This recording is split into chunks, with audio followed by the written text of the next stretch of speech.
Welcome to Aging Insight with your host, John Ross and Lisa Schollmeyer. This program is made possible by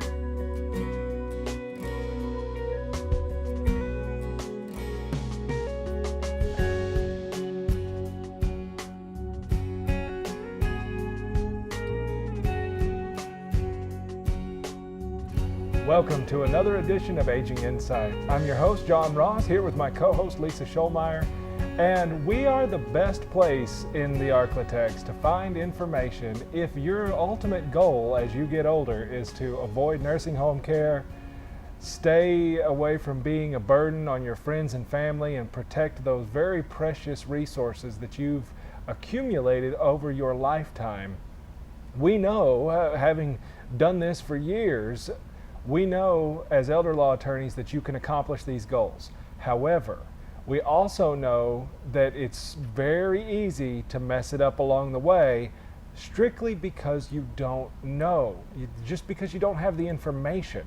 And so we get on here every week to bring you another edition of this show so that we can get that information to you. That's what it's all about. Right, John. So we wanted to talk to you this week about something that, really happens to every family at some point, and that is that a loved one gets a very devastating diagnosis, medical diagnosis. Because, whenever they ask that question, John, would you rather have health or wealth? I don't ever see anybody say wealth and money is what they want. No. Everybody understands, especially as we get older, we all understand how valuable and irreplaceable our health is. But these bodies were not made to last forever, and we encounter difficulties and challenges, and they break down. And so at some point, many folks will receive a diagnosis that it may be terminal, or it may indicate that there is a long road ahead to try to get their health back. But that can be a very emotionally devastating time for families, and that brings everything into focus, and a lot of decisions and things often get looked at that point in time when they had been sort of avoided before. That's right. So when you're faced with this bad diagnosis, the first thing you need to do is understand the nature of the disease and its progression, because that's going to have a big impact on how you plan. For example, if you were diagnosed with pancreatic cancer, which is almost always terminal and has a very short life expectancy from the time you're diagnosed, sometimes as short as a few days or weeks. Compare that, say, to a diagnosis of Alzheimer's, which is 100% terminal, and yet it may take 10 to 15 years for that disease to run its course. So if you were faced with the pancreatic cancer diagnosis, you now know that you are not going to ever spend any time in, say, a nursing home. Because you're just not going to live long enough for that. Yet, if you're diagnosed with that Alzheimer's, you know that over the course of that 10 or 15 years, there are going to be some long-term care needs, which, so that's gonna immediately change your planning depending on whether, so the first thing is you've got to understand the disease that you've been burdened with and how that disease is going to progress, at least best you can figure, because some things are difficult. To take Parkinson's, for example, right, which some people live their whole lives with it and show very few signs, and some people it's catastrophic. It just depends. But at least you'll know that that's something that's progressive, as opposed to something that's where you're going to be able to live relatively healthy and strong, except for maybe those final days or weeks. Right. So, and as you get informed about that disease that you've been diagnosed, the next step is to look at that medical regime, your medical insurance, the professionals, the case managers, the things that are going to be important to you, that can educate you on navigating through the medical process of what you're facing. These resources are invaluable, and none of us like to call and try to get a hold of our insurance people, but the best thing to do is try to keep a step ahead of all of that, so you can deal with your disease and not with the business of your disease. Yeah, Lisa, earlier today I had somebody call me because their family member had a stroke and it had part of his skull removed so that they could perform some surgery in the brain. And she was calling to ask me whether or not they should have the surgery to remove the skull, to put the skull piece back. Okay. That's beyond the scope of my practice. Right, you're not that kind of doctor. I'm not that kind of doctor. Yeah. But the reason she's calling me is because she doesn't have the resources. She doesn't know who to call. And while I can certainly point her in the right direction and say, look, why don't you call this doctor's office or this nurse or this geriatric care manager or this social worker, I can guide her, but it would have been a whole lot easier if they already had the team of people in place where she knew when she got that sort of medical question who she could ask to get a medical answer, because it's not the lawyer. Right, and from that standpoint, you get a notebook, you just go get that spiral notebook and that binder, and this is going to be your job, is to deal with this disease process right now. So we wanted to kind of hit that from, you've got to deal with the health issues, but following quickly with those health issues becomes some of the legal and financial issues of dealing with that disease process. So what we'll do is we'll take a break right here, and we'll come back and start talking about how to address some of those things when you get a bad diagnosis. So stick with us.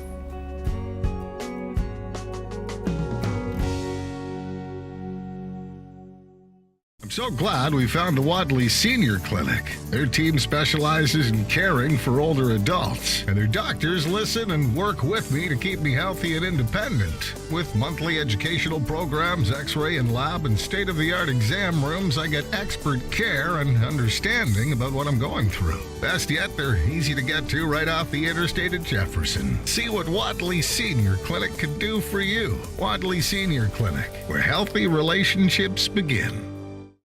Hi there, I'm Larry Sims. It's been my privilege for the past several years to be a volunteer board member of Hospice of Texarkana, and there I'm able to represent community members like you.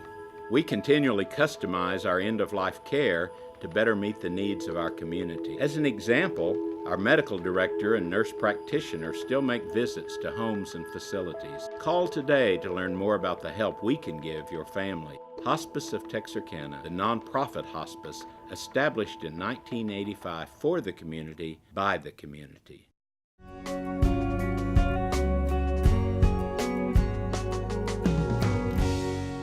Welcome back to Aging Insight. I'm Lisa Scholmeyer here with John Ross. And today, John, we're talking about a very somber topic, which happens frequently. We meet clients because they've come in because they've just gotten a bad diagnosis, and hopefully they have started educating themselves about that disease process. They have gotten the contact information and understanding who their contacts and support systems are for that health condition. But they also are usually advised to come in and talk about estate planning and powers of attorney and things like that, and dealing with the financial challenges that disease process may bring. And that's where we end up seeing someone. That's right. And so, once you've kind of figured out the medical side of it, oftentimes your initial reaction is to think about the people. If you've gotten a disease, if you've gotten a diagnosis of something that's going to end your life, oftentimes your first thought is not about yourself, but it's about the people that you're going to leave behind. Unfortunately, that's the wrong thing. You can't get to them just yet without first considering yourself. And this is not meant to sound selfish, but it's because if you plan for yourself well enough, then they will be taken care of in the process. Because again, if so often people are worried about, well, I want this person to get this, or I want this person to get this when I die. if you have expended all of your assets while you're alive, paying for your long-term care or whatever the other situation is, there's nothing to leave to anybody. So the first thing is, this is especially if you haven't done it in advance, if you didn't do it at 18 years old, like we tell everybody, the first thing is you're going to need to make sure you've got really good powers of attorney in place. Because with a medical diagnosis comes medical treatments. And those medical treatments happen here and in Little Rock and in Dallas and in Houston and in Cleveland and all over the place, depending on what you've got going on. And every time you walk into these places, they're going to be asking for the same few documents: a medical power of attorney, a HIPAA release, and a living will. Almost every place, every medical provider is going to want those three things. So, like Lisa, in our practice, one of the things we offer is where we have those documents stored electronically, and the family has a 1-800 number that they can call where those documents can be faxed. And recently had a friend who his wife was diagnosed with kidney cancer, and from Texarkana hospitals to Dallas hospitals to Houston hospitals and back to Dallas and all around, he said, I had completely forgotten about those powers of attorney. He said, but I was so happy I had that card because I was able to whip it out and call and have those documents faxed. And he said, I had to give that phone number out 400 times. Yeah. So, and one of the questions we get a lot from clients who've just, gotten that devastating type diagnosis, particularly if it's a Alzheimer's or dementia type diagnosis, one of the questions we get is, can I do those documents at this point? And the answer is, it depends. The fact that you have an Alzheimer's or a dementia diagnosis just by itself does not prevent you from executing medical powers of attorney, durable powers of attorney, and living wills. It depends on your level of competency and capacity at the time you go to sign and execute those documents. So frankly, when we're visiting with a family where they're just now getting that dementia or Alzheimer's diagnosis, most of the time that loved one, that family member, still has the capacity to execute those documents, and we can get those done at that time. So it's not just about the diagnosis, it's about the real capacity of the person when we're doing those documents. Right. And also, while you're thinking about yourself, the other issue in thinking about yourself is, how are you going to pay for your care? And because so often people are lulled into a sense of security because their Medicare and their other insurance or their VA insurance or their Blue Cross Blue Shield Federal covers the vast majority, if not all, of their medical expenses. And yet, when you start dealing with some of these more catastrophic illnesses, you find out that there are a lot of things that these insurances don't pay for. If, for example, you have Parkinson's that has progressed to the point where you can no longer get out of bed, get to a bathroom, get back to the bathroom, get back to the living room, get off the couch and back, you're going to have somebody in the home with you to do that. That's going to cost money, and it's not going to be covered by your insurance. So the next part of this then is figuring out how you're going to pay for the likely care needs that are coming. And again, this goes back to that very first point. What type of disease do you have? Is this a cancer that's just going to run its course and there may be a period of a couple of weeks that you can't care for yourself? Or are we talking about something like Alzheimer's, where it could be a period of years that you will not care for yourself? And the planning for those two can be significantly different. Well, and here again, also, we're looking at your individual situation. Are you married? Is your spouse relatively healthy? So can they be a big part of that caregiving situation? But we also know that if it's likely that spouse is going to outlive you, then we want to make sure that we're leaving them with the financial resources that we can to get them through the rest of their lives.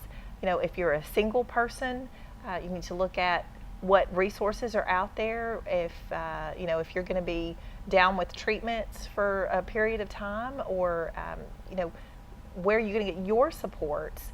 And so those are also a couple of issues that when you get a diagnosis, we need to be thinking ahead as much as possible to answer some of those questions. Yeah, and this, again, it's going to be very specific, but when you start talking about how are you going to pay for your care, there's only really three options when you start talking about long-term care needs. Long-term care insurance. If you're one of the 7% of people that do have long-term care insurance, when you get the initial diagnosis is the time to start reviewing that policy, not when you're ready to make a claim on it. Making claims against long-term care insurance policies can be tricky and difficult and time-consuming, and those are the kind of things you need to figure out well ahead. The second option is to pay cash for those sort of things, and for people who maybe are land rich but cash poor. Maybe you've invested heavily in real estate or rental properties or things. This may be the time to figure out how you're going to generate some more liquid cash. Maybe it's time to sell one of those rental properties so that you've got some cash to pay for these sort of things. Yeah, maybe a reverse mortgage is a good idea at this point in time, but it's a process and paperwork is necessary. So to get that cash flow going, we need to start looking at that. Right, you want to look for that before the need arises, not necessarily when you're already there. And of course, the last option is to qualify for some sort of government assistance like VA benefits or Medicaid assistance, both of which can be accomplished with the right planning, and yet they take some serious planning to do so. And so you want to know well in advance what it would take to qualify for those benefits, what things would prevent you from qualifying, and what you can do now while you're still early on in the deal. And again, all of that in light of everything else that you've got going on. So once you figure all of those sort of things out, again, right through all of this, but through all of this, you've been thinking about yourself. After that, once you've figured out all of that, that's when you start thinking about everybody else. We're going to talk about that when we come back after this break. So stick around, we'll be right back.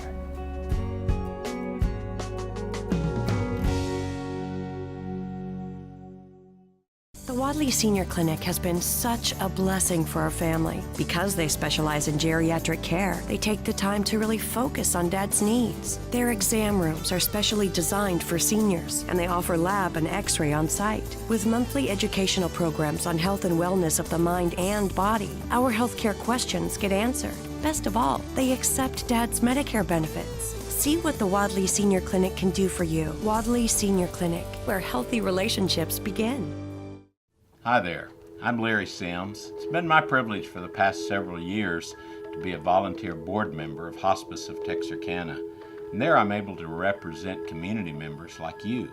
We continually customize our end-of-life care to better meet the needs of our community. As an example, our medical director and nurse practitioner still make visits to homes and facilities. Call today to learn more about the help we can give your family. Hospice of Texarkana, the nonprofit hospice established in 1985 for the community, by the community.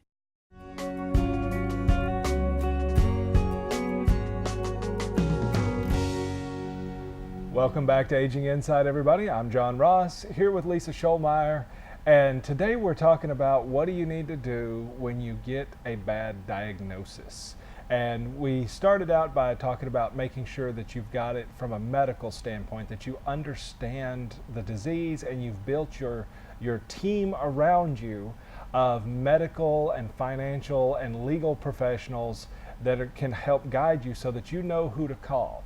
We've also talked about making sure you've got your paperwork in place, your powers of attorney, and also that you've anticipated how you're going to pay for your costs.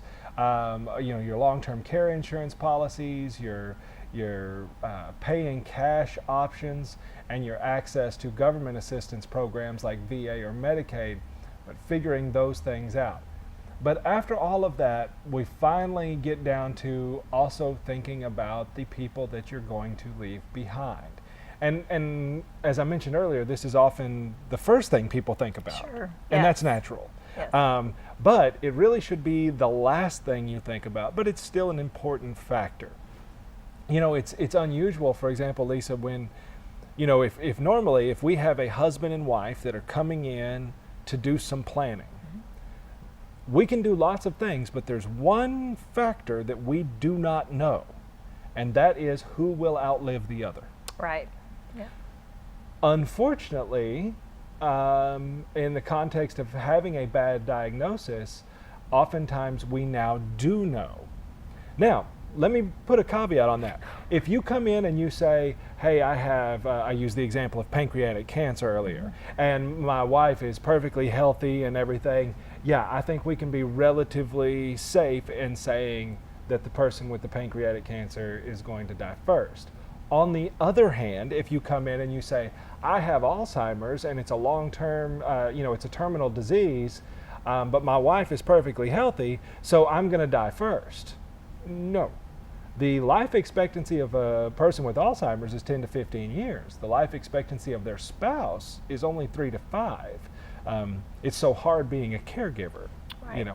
But especially when you have one of these immediate bad diagnoses, although it sounds strange, it gives an opportunity to plan because you know who's going to outlive the other with a married couple. Right. Well, and you know, what it does is it makes sure that we can take the situation as it is, and we want to protect that survivor, and we want to make things as easy as possible, because there's so many things to deal with that, you know, if we have some guidance here, and odds are that the person with the disease is going to pass away first, then we can use some very simple legal tools to protect that spouse and to, you know, clean up the estate, the marital estate that they have together, and protect the assets of that couple so that that survivor will have those resources later.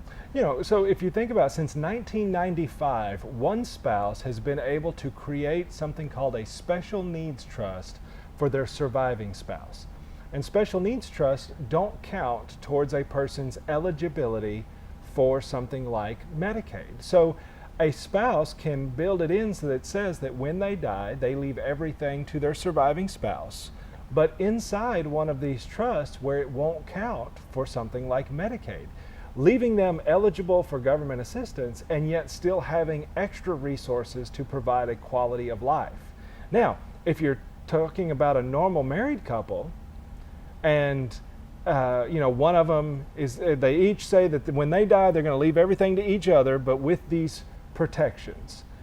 But if one spouse dies, they're only leaving their one half to the other spouse, which leaves that other spouse's half Still with still the exposed survivor. out Yes. there. But you know, when you know somebody's going to die, for example, I had a case recently where we had a man who was dying of pancreatic cancer. His wife was also in the first stages of Alzheimer's. But knowing that he was going to die in short time frame, we were able to shift all of the marital assets into his name. And that seems a little counterintuitive at first. So we It does. put all the assets into the husband's name. Who's about to die, but we then designed his planning so that everything he had would then go into a special needs trust for the benefit of his wife. 2 weeks later, when he did pass away, because of that little switching back and forth, 100% of the marital assets were now protected, so that as the wife's Alzheimer's progressed, she could get the care she needed and still have all of the family resources, not to pay for her basic care, but to provide her a quality of life over and above the 3 hots and a cot that the state is paying for. Well, and you know, most people, when we start pointing some of these things out, they kind of recoil a little bit. But in this particular case, the husband was so relieved because he knew he didn't have a choice in this matter. He was gonna pass on before her, and he wasn't going to be here to care for her. But this type of planning, he understood it. He was so relieved that his wife would be provided for, and that that was an act that he could do for her through this process. Right. And the same thing goes, not just, maybe you don't have a spouse, so that's not a concern, but this can be also a time to look very closely at those kids and their personal situations, if that's who you're leaving assets to. Are they, do they have issues with, do they have marital problems? Do they have debt problems? Do they have their own disability problems? These are the times where, it's kind of brought it to the forefront. And now it's very clarifying, yes. It is. And these are the times where it's time to think about some of these things. But again, you're not thinking about those people until you've taken care of yourself first. And that's the real, that should be your real focus when you get one of these bad diagnoses. It sounds selfish to look out for number one, but if you do a good job looking out for number one, you will have taken care of these other people because you will have preserved resources, and that relieves the financial burden on them. Because you have provided for your own care, which has relieved the physical burden on them, and frankly, because you've left a legacy of taking care of business because you've got these things in place. Right, and a devastating diagnosis is emotional and stressful, so you don't want to you want to get good advice before you make any rash decisions. So make sure you talk to those professionals, your doctors, the attorney, financial folks, and not just your friends and neighbors. Get some good advice before you act. It's a very difficult time. That's right. And of course, if you have more questions, you can always give us a call. We're live on the radio every Saturday at noon on 98.5 right here in Texarkana, and it's call-in radio. You can just call us and we'll answer your questions right there live on the radio. You can rewatch this show or any of our past shows by going to aginginsight.com. You can also listen to past radio shows there, and you can always pick up a copy of the Aging Insight magazine. Otherwise, you got to wait till next week to catch another episode. We'll see you then. Bye. Thank you for joining us for this week's Aging Insight program with John Ross and Lisa Scholmeyer. This program is made possible by